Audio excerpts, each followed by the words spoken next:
বন্ধুরা, কেমন আছো সবাই? সবাইকে ওয়েলকাম জানিয়ে আজকের ব্লগটা শুরু করছি। তো এখন হচ্ছে দুপুর 1টা বাজে। চলে যাচ্ছি আমরা গঙ্গা স্নানে। আজ হচ্ছে চৈত্র মাসের সোমবার। তো আমার হাজব্যান্ড কদিন ধরেই স্বপ্ন দেখছিল যে ভোলে বাবার মন্দিরে জল ঢেলে পুজো দিচ্ছে। হ্যাঁ, খোলা আছে। দিন ধরেই স্বপ্ন দেখছিল যে ভোলে বাবার মাথায় জল ঢেলে পুজো দিচ্ছে। তো বাড়িতে তো প্রত্যেক দিন পুজো দেয়। তো কালকে রাতে হঠাৎ করে বলছে যে আমি যখন স্বপ্ন দেখছি কদিন ধরে, তাহলে চলো কালকে তো ছুটি রয়েছে, গিয়ে একটু পুজো দিয়ে আসি। তাহলে চলো যাওয়াই যাক। যায় না কেন, অনেকদিন ধরে গঙ্গা স্নান করাও হয় না। আর চৈত্র মাসের নীল পুজোতে তো আমরা সবাই যাই পুজো দিতে। তো যেইভাবে সেই কাজ, রান্না বান্না কমপ্লিট করে নিয়েছি, নিয়ে এখন বেরিয়ে পড়ছি দুজনে কর্তাকে নিয়ে গঙ্গা স্নানে। গঙ্গার ঘাটেই তো শিব মন্দির রয়েছে, ওইখানে একবারে পুজো টুজো দিয়ে চলে আসবো বাড়ি। গেল ধূপকাঠি বাতাসা কিনতে। তো আসুক, তারপর চলো সোজা গঙ্গার ঘাটে।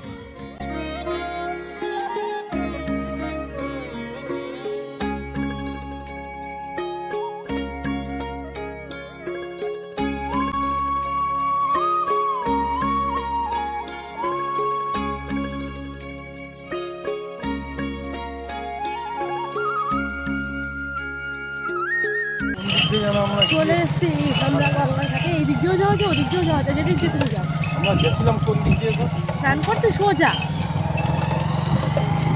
আজকে আমরা এসেছি ওই কুচকা গ্রাম বা কুচকা পাহাড়, সেইখানে এই শিব মন্দির, বারো মন্দির না, শিব ঠাকুরের বারো মন্দির। হ্যাঁ, এই ভিড় শিব ঠাকুরের মন্দিরের কিন্তু চৈত্র মাসে সোমবার, সেই চলো তোমাদেরকে দেখাচ্ছি।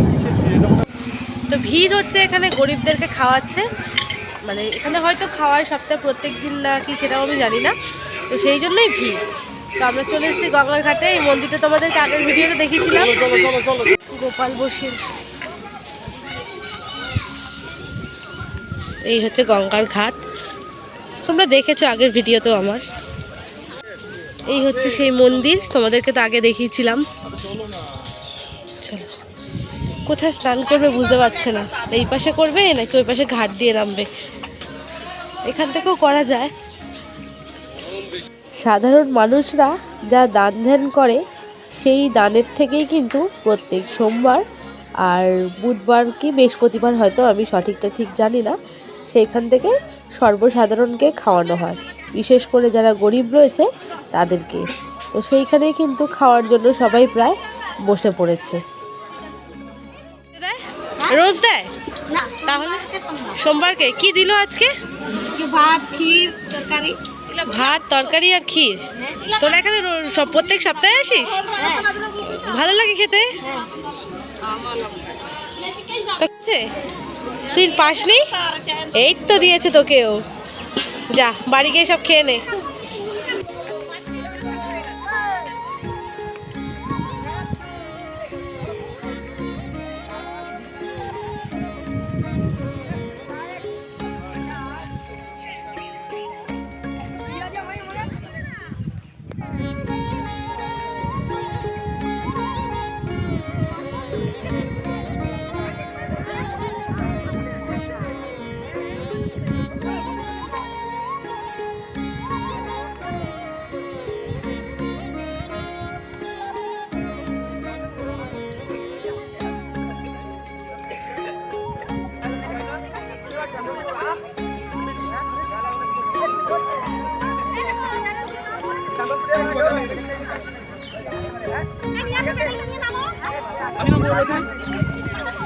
গঙ্গা স্নান করে চলে গেল সোজা ভোলে বাবার মন্দিরে পুজো দিতে।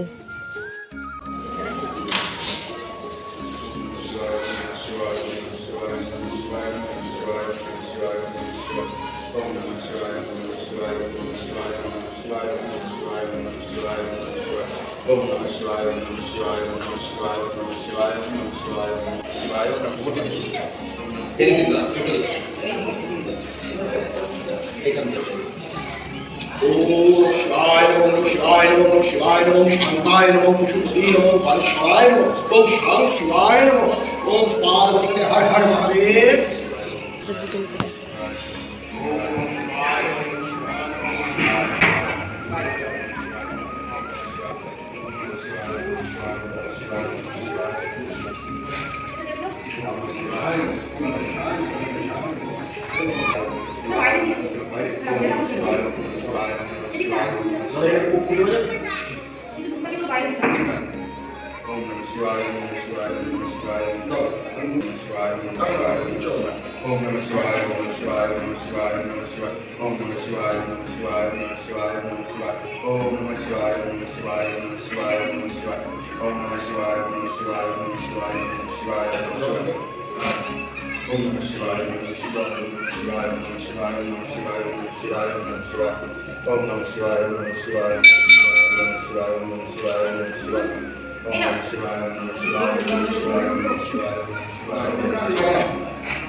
नमः पार्वतीपति हर हर महादेव शिव शंकर नमः पार्वती हर हर महादेव नमः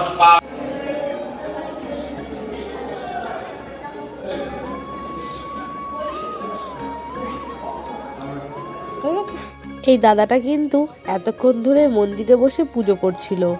তো পুজো হয়ে যাওয়ার পরে সুন্দর করে কিন্তু ভোলে বাবার মাথায় দেওয়া ফুল বেলপাতা যা যা ছিল সমস্ত কিছু পরিষ্কার করে রাখছে।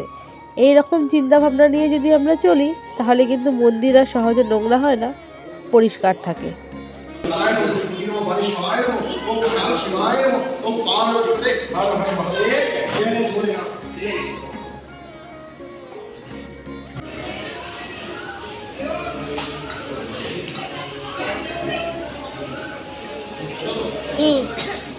এখানে বসে সব মানুষজনরা এখনো খাচ্ছে, আর এখানে সব রান্না বান্না হয়েছে, জানি না কতটা কি দেখাতে পাচ্ছি।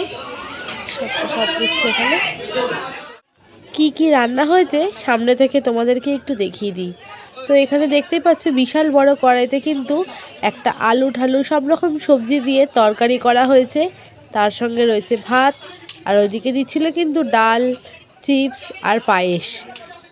এইখানে এখনও যা পরিমাণ খাবার দাবার রয়েছে 50 থেকে 60 জন মানুষ কিন্তু খেতে পারে। আর দেখো এখানে সামনে রান্নাবান্না হয়েছে সেই বাসনপত্রও কিন্তু পড়ে রয়েছে। অনেকেই যারা নরনারায়ণ সেবা দিতে চায় এখানে এসে কিন্তু ওদেরকে বলে দিলে সব কিছু ব্যবস্থা করে দিলে ওরা রান্না বান্না করে কিন্তু সাধারণ মানুষকে খাইয়ে দেয়।